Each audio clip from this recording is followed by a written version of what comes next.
मी आदरणीय अध्यक्ष राहुलजी नार्वेकर यांना आज दुपारी भेटलो आणि त्यांना हक्कभंगाचा एक प्रस्ताव हा दिलेला आहे।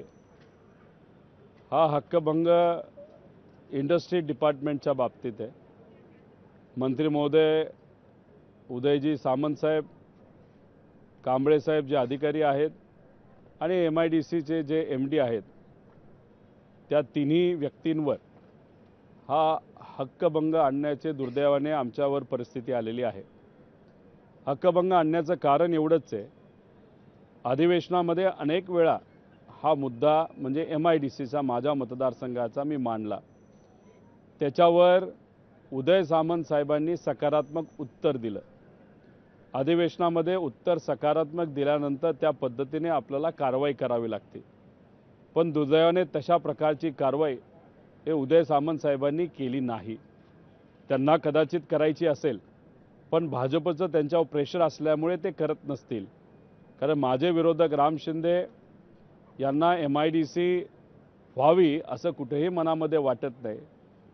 पूर्णपणे त्यांच्या ताकदीचा वापर करून, त्यांच्या नेत्याचा फडणवीस साहेबांचा वापर करून MIDC ही मंजूर असताना सुद्धा होऊ नये यासाठी त्यांनी तो प्रयत्न केला। त्यामुळे उत्तर अधिवेशनामध्ये अध्यक्षांच्या समोर पवित्र अशा विधिमंडळामध्ये सकारात्मक देऊन सुद्धा त्याच्यावर कुठलीही कारवाई झाली नाही। हा विषय मी जेव्हा गेल्या काही महिन्यांपूर्वी अध्यक्षांच्या समोर नेला, त्यांना पत्र दिलं, अध्यक्षांच्या आदेशाने एक बैठक लावण्यात आली होती। त्या बैठकीसाठी मी 4 ते 5 तास बसून होतो, अधिकारी सुद्धा होते, पण मंत्री महोदय तिथे आले नाहीत आणि मग तो विषय तसा मार्गी नाही लागला। मग अनेक वेळा प्रयत्न करून सुद्धा जर मुद्दा मार्गी लागत नसेल आणि मग सामान्य लोकांच्या हिताली निर्णय कसा घ्यायचा हा प्रश्न जेव्हा आमच्या समोर पडतो, तेव्हा आम्हाला वेगळ्या माध्यमातून तो प्रयत्न तसाच सुरू ठेवावा लागतो आणि हक्कभंग त्याचा एक माध्यम आहे। त्याच्याचबरोबर मी लोकातला रिप्रेझेंटेटिव्ह असताना, म्हणजे लोकातून निवडून येऊन लोकांनी मला निवडून दिल्यानंतर मी आमदार झालो असताना सुद्धा तिथं कुठेही माझ्या मतदारसंघातल्या MIDCचा मुद्दा नाही तर त्याची बैठक जेव्हा मंत्री महोदय लावतात तेव्हा मला तिथं बोलवत नाही। लोकांची भाषा, लोकांची अडचण तिथं मी मांडू शकतो, कारण मी त्यांचा लोकप्रतिनिधी आहे। त्यामुळे अशा पद्धतीने राजकीय दृष्टिकोनातून टाळाटाळ तिथं माझ्यासारख्या लोकप्रतिनिधीचं होत असेल तर मग मला कुठं ना कुठेतरी ॲक्शन ही घ्यावीच लागेल। नाहीतर माझ्या मतदारसंघातल्या MIDCवर जो अन्याय होतो त्यासाठी लढणं हे माझ्यासाठी महत्त्वाचं असल्यामुळे हा हक्कभंग तिथं मी आणलेला तो त्यांनी स्वीकारलेला आहे आणि तसा तो पुढं त्या अधिकाऱ्यांना सुद्धा त्यांनी त्यांच्या प्रक्रियेनुसार पाठवलेला आहे।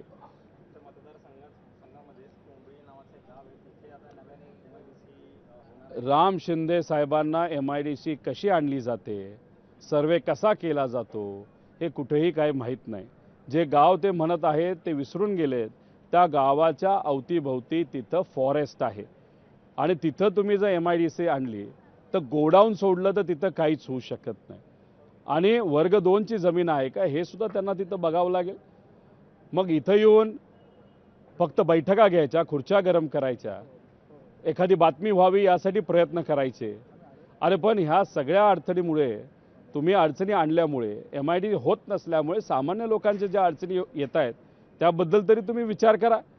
ठीक आहे, आता आचारसंहिता लागेल, लोकसभा होऊस तर 2 महिने त्याच्यामध्ये जातील, परत महिन्याभरात विधानसभेची आचारसंहिता येईल, परत 3 महिन्यामध्ये त्या जातील। म्हणजे मी 95% काम करून सुद्धा साधी सही तिथं तुम्हाला करता येत नाही आणि मग ह्या सगळ्या गोष्टीमध्ये अजून 6 महिने तुम्ही घालवणार। मग याच्यामध्ये तुम्ही फक्त राजकारणच करताय ना। माझी विनंती, राजकारण करू नका। जी MIDC मंजूर आहे फक्त सह्यासाठी राहिली, त्यात तुमचा फोटो लावा, तुमचं नाव करा आणि जी प्रसिद्धी करायची करा, पण MIDC येऊ द्या तरी। पण ते काय राम शिंदेला जमत नाही, कळत नाही, हा त्यांचा खरा प्रश्न आहे, नाही तर खरी अडचण आहे।